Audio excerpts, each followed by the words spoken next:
Hello friends, എല്ലാവർക്കും സ്വാതന്ത്ര്യം എന്ന് പറയുന്ന നാളത്തെ പ്രമോ റിവ്യൂട്ട് സ്വാതന്ത്ര്യം അവസാനിക്കാൻ പോകുന്നതുകൊണ്ട് ക്ലൈമാക്സ് എപ്പിസോഡുകളാണ് ഇപ്പോൾ സംഭവിച്ചുകൊണ്ടിരിക്കുന്നത്. ഇന്നാണെങ്കിൽ നമ്മുടെ ശിവനാണെങ്കിൽ 2 ദിവസമായിട്ടും ബാലനെ ദേവിയെയും കാണാത്തതുകൊണ്ട് പോലീസ് സ്റ്റേഷനിൽ കൊണ്ട് കംപ്ലൈന്റ് ഒക്കെ കൊടുത്തിരിക്കുകയാണ്.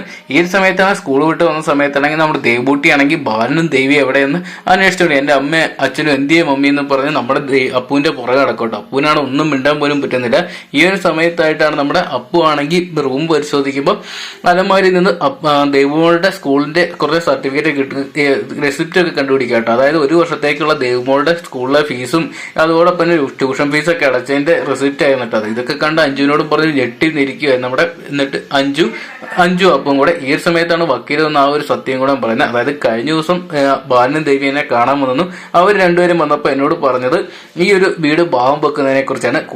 അത് ഭാഗം വെക്കുന്നതിനകത്ത് കൂടുതലും ഹരികിനെ തന്നെ മുൻഗണന കൊടുക്കണം എന്നാണ്. കണ്ണനെ അതുപോലെ തന്നെ വിഷമിപ്പിക്കരുതെന്ന് പറഞ്ഞ് എല്ലാവർക്കും വേണ്ടതൊക്കെ വീതം വെച്ച് കൊടുത്തിട്ടാണ് അവർ പോയിരിക്കുന്നത്. എന്തൊക്കെയാണല്ലോ ഇത് അവരുടെ ഒരു മടക്കയാത്ര ഇല്ലാത്ത ഒരു യാത്രയാന്ന് തോന്നും. എത്രയും പെട്ടെന്ന് അവരെ കണ്ടെത്തണം എന്ന് പറയുന്നുണ്ട്. ഈ ഒരു സമയത്ത് പുത്തൻ പ്രമോക്കകത്ത് കാണാൻ സാധിക്കുന്ന ബാലനെയും ദേവി അന്വേഷിച്ച് ശിവനും ഹരിയും കണ്ണനും കൂടെ മറ്റൊരു തമിഴ്നാട് പോലത്തെ ഒരു തീർത്ഥാടന സ്ഥലത്തോട്ട് പോകുന്ന കേട്ടോ. ഒരുപക്ഷെ ഇവരെ കണ്ടെത്താനാകുമെന്ന് നമുക്ക് വരും ദിവസങ്ങളിൽ കണ്ടു തന്നെ വേണം. അപ്പം വരും ദിവസങ്ങളെ സ്വാതന്ത്ര്യം എന്ന് പറഞ്ഞ എല്ലാവിധ എപ്പിസോഡ് പ്രമോ റിവ്യൂസും ആകും തന്നെ നിങ്ങൾക്ക് അറിയുന്നുണ്ടെങ്കിൽ ഇപ്പോൾ തന്നെ ചാനൽ സബ്സ്ക്രൈബ് ചെയ്ത് നോക്കുക.